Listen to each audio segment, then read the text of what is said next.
વડોદરા જિલ્લાના શિનોર તાલુકાના સિમળી ગામે વિકાસના કામમાં ગેરરીતિના આક્ષેપો સામે આવ્યા છે.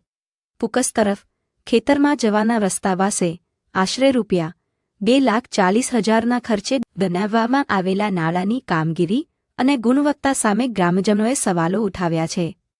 ગ્રામજનોના આક્ષેપ મુજબ નાળાના બાંધકામમાં યોગ્ય કેસીસી અને કોન્ક્રીટનું કામ કરવામાં આવ્યું નથી અને કામગીરીની ગુણવત્તા પણ નબળી હોવાનો દાવો કરવામાં આવ્યો છે. વધુમાં નાળાની બિલકુલ બાજુમાં જ બીજું નાળું બનાવવામાં આવ્યું હોવાના કારણે એક જ સ્થળે 2 નાળા બનાવવાની જરૂરિયાત શું હતી? તેમજ સરકારી નાળાનો યોગ્ય ઉપયોગ થયો છે કે કેમ તે અંગે પણ સવાલો ઉઠી રહ્યા છે. ગ્રામજનોએ સમગ્ર મામલે તંત્ર દ્વારા સ્થળ તપાસ કરી નાળાની ગુણવત્તા તથા ₹2,40,000ના ખર્ચની તપાસ કરવાની માંગ કરી છે. તપાસમાં ગેરરીતિ સામે આવે તો જવાબદારો સામે કાયદેસરની કાર્યવાહી કરવાની પણ માંગ કરવામાં આવી છે.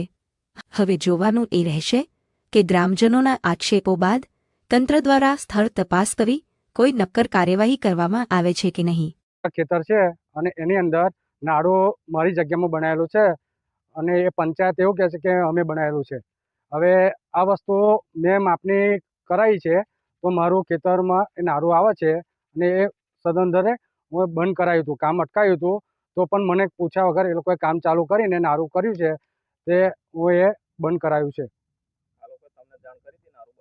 ના, મને નથી જાણ કરી. આગળ મેં બંધ કરાવ્યું હતું. આ 2,40,000નું આ નારું બનાવ્યું છે જે ભ્રષ્ટાચારનું પૂરેપૂરું કોઈ પણ ધારાધોરણ મુજબ બનાવેલ નથી. એની પર કોઈ પીસીસી વર્ક કશું કરેલ નથી, આરસીસી કરેલ નથી. એવું ઘણું બાજુમાં બી નારું એની બાજુમાં જ 2.5 લાખનું નારું બનાવે છે કે ખબર નહીં, જો કિંમત ખબર નહીં પણ અને પ્રાઇવેટ માલિકી છે એવું કહેવું છે. બીજી એક વસ્તુ કે ઘણા દિવસ પહેલાં આજથી 11 તારીખ પહેલાં મેં ડીડીઓ શ્રીને અરજી કરેલી કે ભાઈ મારા ગામ મોદેગામ સિમળી તાલુકો શિનોરમાં ભ્રષ્ટાચારના કામ થયેલા છે બધા, તો એની તપાસ કરી. આજ સુધી એ લોકો તપાસ કરવા બી નથી આવ્યા કોઈ નહીં. અને નકલ રવાના અમે ડીડીઓ શ્રીને બી આપેલી છે, એ મેં મારા પોતાના એની પર આલી છે. અને આવા ઘણા કામ એવા છે.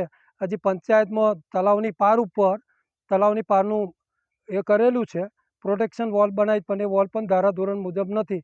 અને અત્યારે ત્યાં સંડાસ બી બનાવે છે, બાથરૂમ બનાવે છે, ટાંકી પણ બનાવે છે, એ પણ ધારાધોરણ મુજબ થતી નથી, જે હવે અમે તમને બતાડીશું. અમારી માંગ છે ધારાધોરણ મુજબ થવું જોઈએ અને ભ્રષ્ટાચાર ના થવો જોઈએ. ઉપલા અધિકારી એની તપાસ કરવી જોઈએ. અને પ્રાઇવેટ માલિકી જે માલિક છે પોતે એવું કહે છે કે મારી મેં કર્યું, તો અને બાજુમાં જ 3 મીટર દૂર બી નથી આ નારું.